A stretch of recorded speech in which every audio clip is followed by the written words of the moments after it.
তোমাদেরকে দেখাবো একটা নিরামিষে পরোটা। এটা ছাতু নিচ্ছি, বেশ খানিকটা ছাতু নেওয়ার পরে নুন, শুকনো লঙ্কা গুঁড়ো, হিং, তার সাথে দিলাম জিরে গুঁড়ো, আর দিয়েছিলাম সম্বর মশলা আর একটু চিনি দিয়ে ভালো করে মিশিয়ে নিয়ে ওপর থেকে ঠান্ডা জল দিয়ে মেখে নেওয়ার পরে ওপর থেকে দিলাম একটু ধনেপাতা কুচি দিয়ে ওটা মেখে সাইডে রাখলাম। আর তোমরা তো জানো এতদিনে যে আমি ময়দা খাই না, মাল্টিগ্রেন আটা থাকে বাড়িতে, তো ওই আটা দিয়েই আমি এই পরোটাটা বানিয়েছিলাম। পুরগুলোকে ভরে জাস্ট মুখগুলোকে বন্ধ করে নিলাম, নিয়ে বেশ কয়েকটা মতো বানিয়েছিলাম, নিয়ে ভালো করে বেলে নিলাম, বেলে জাস্ট হোয়াইট অয়েল দিয়ে ভালো করে ভেজে নিলাম। দেখো আমি কিন্তু আটার গুঁড়ো দিয়েই বেলেছিলাম, তোমরা ইচ্ছা হলে তেল দিয়েও বেলতে পারো।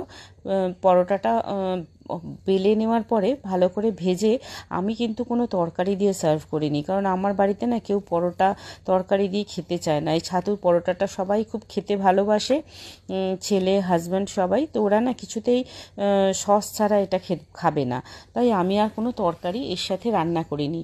দেখো আমি বেশ দুপিঠ লাল লাল করে ভেজে নিয়েছিলাম, ভেজে ওদেরকে সার্ভ করেছিলাম। তোমরা জানিও নিরামিষের দিন তোমরা ওটা করে খেয়ে তোমাদের কেমন লেগেছে, ইচ্ছা হলে তোমরা পেঁয়াজও দিতে পারো।